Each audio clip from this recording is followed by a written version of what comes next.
En economía, al igual que en política, podemos diferenciar claramente dos líneas de pensamiento antagónicas, la liberal y la keynesiana, que se identificarían con matices, la liberal con las recetas que promueven los partidos de derechas o conservadores en Europa y el Partido Republicano en Estados Unidos, y la keynesiana con lo que proponen los partidos socialdemócratas en Europa y el Partido Demócrata en Estados Unidos.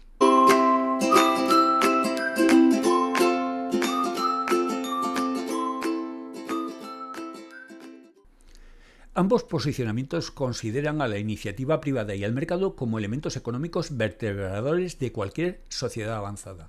En esto no hay discrepancia alguna. En lo que difieren, y esta es la raíz de la distinta visión y discrepancia en cuanto a las recetas a utilizar, es la visión de cuál es el motor de la economía en el mercado, la oferta o la demanda. Jean-Baptiste Say, economista francés, hacia finales del siglo XVIII enunció lo que se conoce como la ley de Say, y que viene a resumir en una frase el núcleo central del pensamiento liberal. La oferta crea su propia demanda. De tal modo que de las dos fuerzas que operan en cualquier mercado es la oferta el motor que tira de la economía. Por este motivo, si lo que se desea es hacer crecer la economía, se hace preciso, según el planteamiento liberal, establecer las condiciones propicias, es decir, mimar a aquellos que ofrecen, que son los empresarios. Bajo este planteamiento, el Estado es un obstáculo porque establece rigideces en los mercados al regularlos, eleva los costes de producción por la presión fiscal y expulsa a la iniciativa privada de actividades productivas. La actuación del Estado en la economía para los liberales debe limitarse y quedar reducida a su mínima expresión, pues su intervención distorsiona al mercado y al sistema de precios y al hacerlo limita las posibilidades de crecimiento económico. Atendiendo a la lógica de este planteamiento, palabras como privatizar, flexibilizar, liberalizar, rebajar la presión fiscal están en boca de todos ellos y caracterizan cualquiera de sus recetas a la hora de solventar los problemas económicos. El ideal o paradigma del liberal es un Estado pequeño y reducido a su máxima expresión, pues en un contexto así se favorecería, según ellos, a la iniciativa privada para que incrementase la producción y con ello se alcanzasen mayores cotas de bienestar.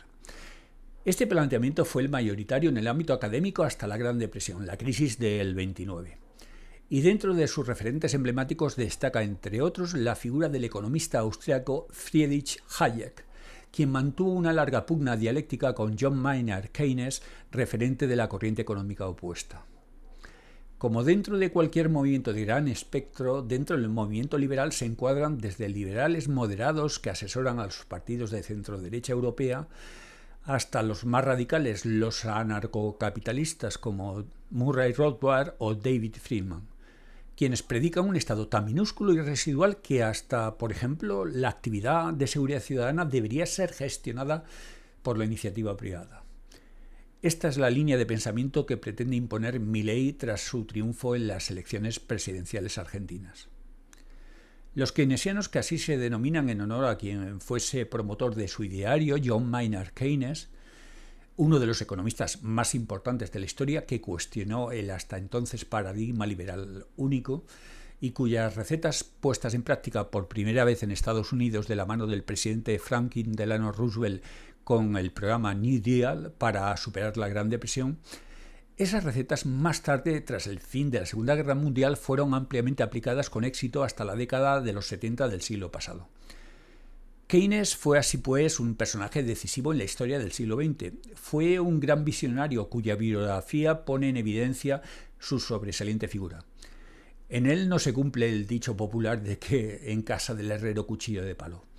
pues sus conocimientos económicos le permitieron conseguir éxitos notables como inversor. También su aguda percepción de los acontecimientos y su valentía quedó demostrada cuando, formando parte de la delegación británica que negoció el Tratado de Versalles que puso fin a la Primera Guerra Mundial, dimitió, al considerar que el pago de las reparaciones de guerra que los vencedores imponían a la Alemania vencida eran tan escandalosas que crearían un campo de cultivo propicio para una nueva gran guerra años más tarde. Desgraciadamente la historia le dio la razón. Más allá de hechos biográficos como los reseñados que resaltan la altura política del personaje, Keynes será recordado por ser uno de los grandes economistas de la historia, pues sus ideas fueron el germen de un nuevo pensamiento económico que impactó en la vida real de millones de personas desde las finales de la Segunda Guerra Mundial hasta la década de los 70 del siglo pasado. El keynesianismo sostiene, en oposición a la doctrina liberal, que de las dos fuerzas que operan en cualquier mercado es la demanda la fuerza motriz. ¿Por qué? Según los keynesianos, los productores u oferentes se supeditan a lo que quieren los demandantes, dado que ningún empresario va a producir un producto si no existe demanda, ya que ello provocaría un aumento del stock en almacén, y almacenar supone un gran coste para la empresa, no solo por el hecho de que tiene que habilitar un espacio para ello,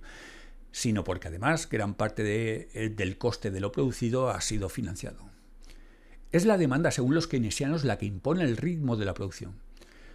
Por ello, si se desea incrementar el crecimiento económico, hay que estimular a la demanda. Bajo el planteamiento keynesiano, el Estado, como gran demandante en la sociedad, a través de su gasto público, puede estimular la demanda y con ello la producción cuando las economías atraviesan por dificultades y la demanda del resto de los agentes, es decir, consumidores, empresarios y el sector exterior, no es lo suficientemente potente. El Estado, bajo la perspectiva keynesiana, no es en el terreno económico un enemigo, sino un aliado. De este modo, abogan por un Estado potente, que tire de la demanda cuando ésta flaquea. El trasfondo ideológico que subyace a una y otra corriente de pensamiento económico resulta innegable. Aquellos que santifican la propiedad privada y que idolatran el individualismo y cuyas ideas se alinean con el pensamiento hobbesiano resumido en que el hombre es un lobo contra el hombre, de tal modo que el triunfo individual se justifica en la perseverancia y el esfuerzo y que la injusta distribución de la renta se justifica en el desigual esfuerzo que realizan quienes componen la sociedad, los que así piensan se sienten representados por los planteamientos y recetas liberales. Por el contrario, aquellos que consideran que más allá del individualismo el contexto social tiene un papel decisivo en el destino de las personas,